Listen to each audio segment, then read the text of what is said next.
E, apesar disso, Consta, a gente tem uma imprensa que não tem o menor interesse mais pelos fatos, pela verdade, e que briga, luta contra imagens. Vamos ver o que o UOL teve a cara de pau de publicar.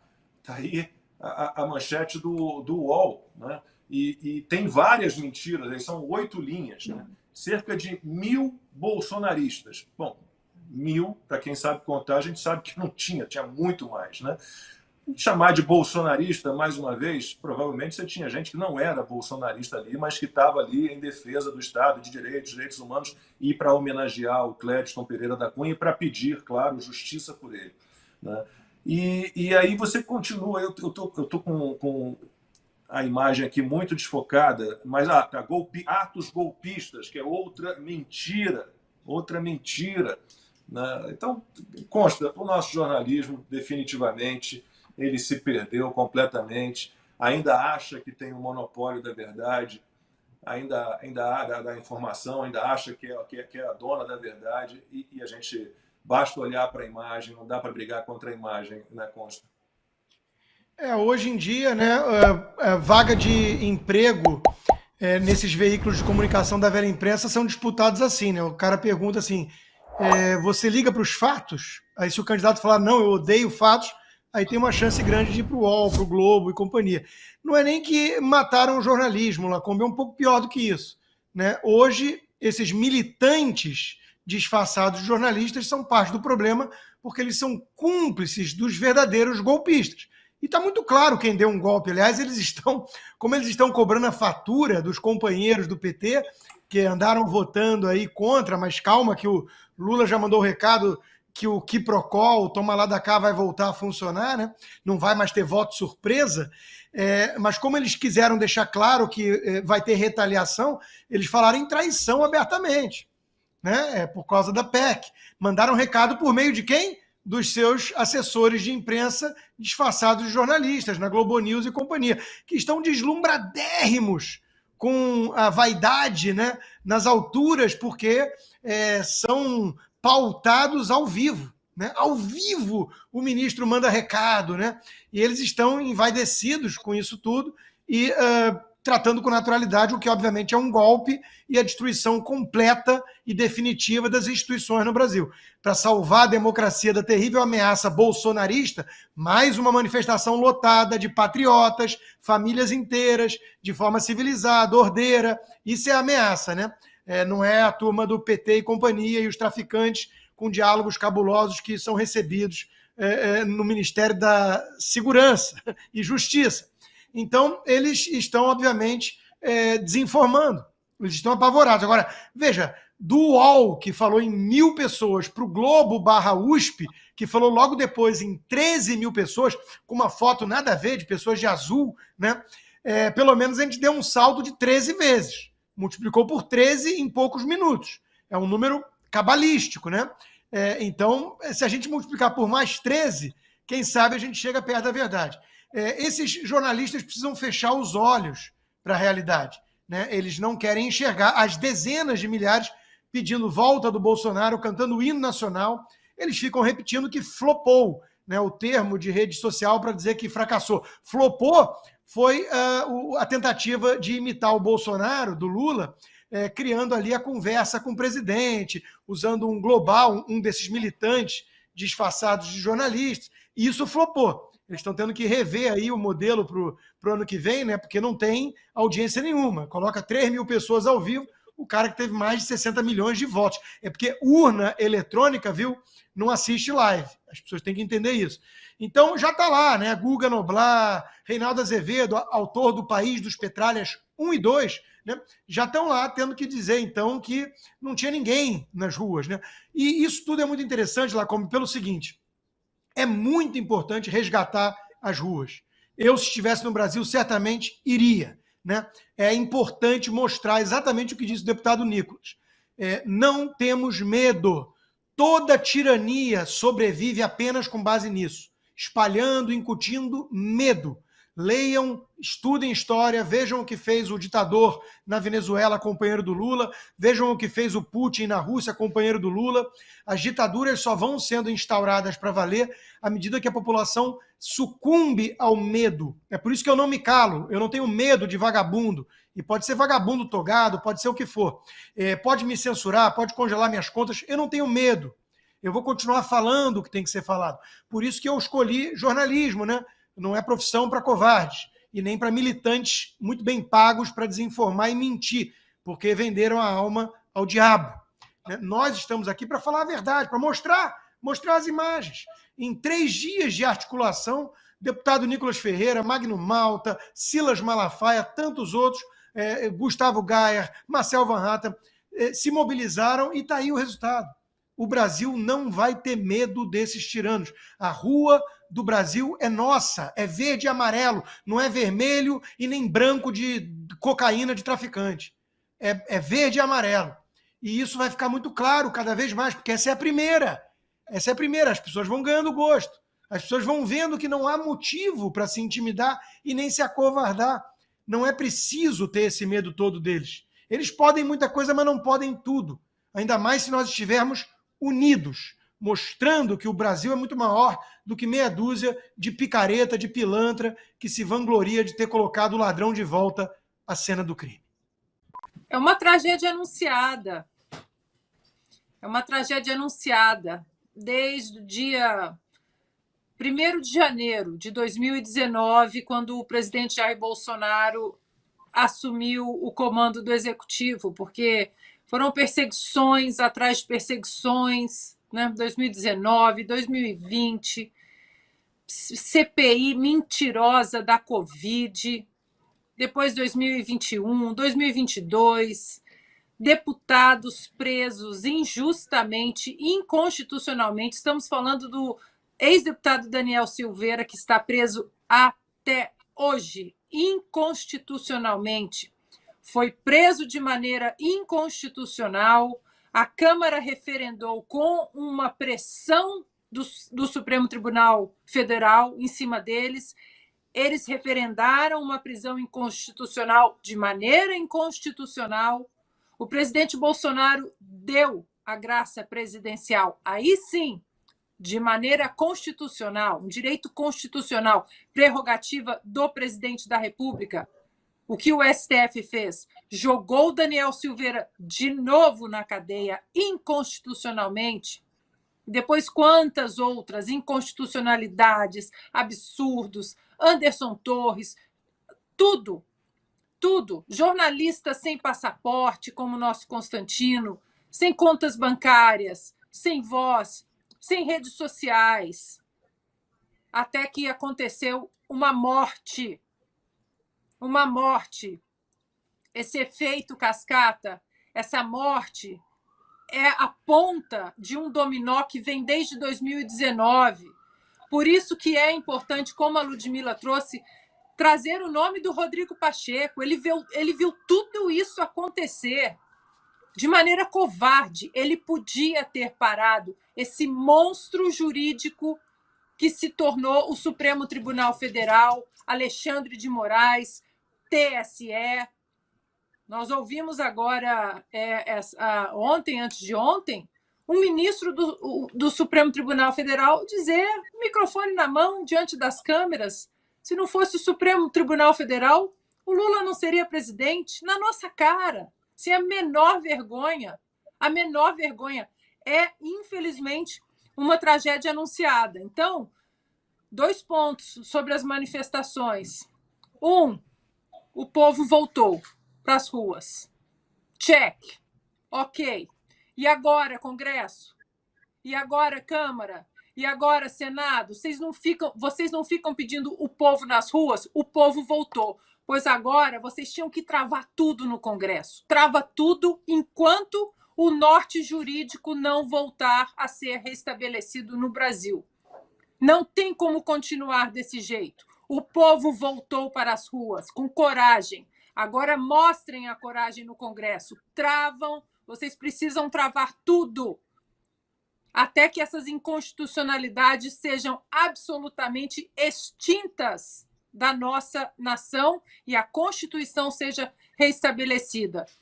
E nesse dominó, né, de catástrofes, de barbárie, tem um cartaz hoje, claro que hoje o Clériston foi o principal, a principal pauta, junto com o impeachment, sim, de Alexandre de Moraes, mas tem um cartaz que eu acho que a gente tem que, a partir de agora, em homenagem até ao Clériston e tudo isso que anda acontecendo, a gente precisa começar a fazer pressão no Congresso, que é o voto impresso com contagem pública. Sem isso, não haverá justiça, não haverá eleições justas, e quem vai continuar mandando no Brasil é um sistema totalmente aparelhado entre um partido corrupto, nefasto, que só tem um projeto de poder, o Foro de São Paulo, inclusive, aparelhado com um judiciário covarde que acha que está acima da Constituição. Então, Congresso, agora está na mão de vocês. Coragem, travem tudo e comecem a discutir o voto impresso com contagem pública. Urgente. Eu gostei muito do que eu vi, as pessoas indo à Avenida Paulista, e as pessoas foram sabendo dos riscos, porque elas viram o que aconteceu no 8 de janeiro em Brasília, elas entenderam o que estava acontecendo ali, sabiam que algo semelhante poderia acontecer, de repente, na Avenida Paulista ou em algum outro lugar, e mesmo assim elas foram. E isso me sinalizou algo muito, muito, muito importante. Apesar de vários influencers, eu vi algumas pessoas, até de boa vontade, eu acho que elas estavam de boa fé, acho que não tinha ninguém ali querendo que flopasse por motivos políticos, não. Eu vi muitos influencers desestimulando as pessoas a irem às ruas, dizendo, olha, se você for para a rua e você for preso, acontecer alguma coisa com você, olha, nenhum político vai fazer nada por você depois não, hein? O que é verdade. O que é verdade. A gente vê o que as pessoas do 8 de janeiro estão passando. Não falo nem passaram, estão passando até hoje. Então, o que acontece é o seguinte, todos nós, em uma ditadura, cada um de nós tem a sua dose de responsabilidade. Não existe isso em ditadura de só fazer coisas quando você está 100% garantido. Não existe isso. Um país ele só pode ser salvo quando pelo menos um punhado de pessoas tem a capacidade, tem a força moral de sim se colocar em risco, assumindo o seu próprio BO caso algo aconteça. Quando eu comecei a peitar a ditadura do judiciário, isso já tem muitos anos, eu estou peitando desde o início, eu sabia exatamente o risco que eu corria. E não pense você que eu estava esperando que alguém viesse me salvar. A Associação de Magistrados vai me salvar? Claro que não. Eu sabia que eles não moveriam uma palha, muito pelo contrário, de repente até ajudariam a me jogar no fogo. Eu sabia disso, mas eu assumi o meu BO. Tem que ter um punhado de pessoas que aceitem correr um mínimo de risco para salvar algo maior. E essas pessoas que foram à Paulista, elas sabendo que até existia algum risco ali, a meu ver, muito menor do que estar em Brasília, porque na Avenida Paulista você não tem uma praça dos três poderes. Portanto, ninguém vai poder olhar para você um dia e de forma cínica, como fizeram os ministros do STF e a imprensa suja, olhar para você e falar que você tentou dar um golpe de Estado, porque ali não tem praça dos três poderes. Ali não tem poder legislativo, ali não tem STF. Então, ninguém vai poder dizer que você ali na Paulista tentou abolir violentamente o Estado democrático de direito. Portanto, manifestações na Paulista, ao meu ver, são infinitamente mais seguras na ditadura do que a manifestação em Brasília, que eu acho que tem que acontecer também. Ninguém pode ter medo por conta do que aconteceu. Né? Cada um tome ali as suas providências, coloca um tênis, se protege ali do gás lacrimogênio, não entre em prédios públicos, o pessoal tem que dar o seu jeito. Todo mundo tem que se colocar um pouquinho em risco, sim. Se você, não, nenhum político vai fazer nada por mim depois. Então, meu amigo, fique em casa fazendo bolinhos de chuva. Você não serve para nada. Deixe que as senhorinhas, o pessoal lá disposto a correr o mínimo de risco pelo nosso país, façam isso. Então, pessoal, pauta única. Deveria haver uma pauta única. A Ana Paula falou ainda há pouco da pauta do voto impresso, que eu acho que tem que ter, sim, isso tem que ser insistido. Mas eu acrescento uma pauta que eu acho que ainda deve ser anterior, que é a pauta do retirada imediata, impedimento imediato de Alexandre de Moraes. Porque não adianta, a meu ver, agora voltar o voto impresso agora para acontecer a mesma coisa que aconteceu das outras vezes, do voto impresso ser derrubado por 2 vezes. Então, para mim, ainda tem uma pauta que é anterior, que é a remoção do agente defeituoso da máquina pública, e vamos ver se a estrutura se recupera, e depois disso, aí sim, essa pauta é obrigatória, a pauta do voto impresso, mas a pauta Alexandre de Moraes é a pauta mais urgente nesse momento, a meu ver. E, a meu ver, não adianta você só simplesmente mencionar o nome de Alexandre de Moraes, porque ele não está nem aí, ele não é eleito. Ele não precisa, daqui a 4 anos, correr atrás de voto. Ele não está nem aí. Deve ser feita também uma manifestação, é conjunto, porque está tudo no mesmo bloco. Moraes e Pacheco são coisas indissociáveis entre si. Então, quando você pede fora Alexandre de Moraes, na verdade, essa é uma pressão que você está colocando em Rodrigo Pacheco. Eu acho que esse nome ele deve aparecer mais. É muito confortável para aquele que está omisso ver que seu nome não está sendo citado. Então, eu deixo aí essa dica para as próximas manifestações e parabenizo ao pessoal que foi e colocou um pouquinho ali da sua pele em risco em nome do Brasil. Já é sabido nos bastidores de Brasília que o senhor Rodrigo Pacheco anda muito, muito, muito preocupado com as eleições. Ele sabe que a cadeira do Supremo Tribunal Federal, que ele tanto sonhava com a indicação, essa já era. O nome dele não está mais na pré-lista do Lula. Então, agora, ele tem que prestar conta, vejam vocês, com o eleitor. E o nome dele não está bom na boca do eleitor. E aí, o que acontece? Se nós não temos, olhando para um futuro a curto prazo, a médio prazo e a longo prazo, se nós não temos esse voto auditável? É o Rodrigo Pacheco que vai sentar lá de novo, ou uma pessoa, um nome da mesma estirpe e covardia deste homem, que vai continuar no ciclo vicioso de proteger o Supremo Tribunal Federal, porque o Supremo Tribunal, por causa do foro por prerrogativa de função, eles têm todos os parlamentares reféns nas gavetas, né? Porque é assim que eles jogam.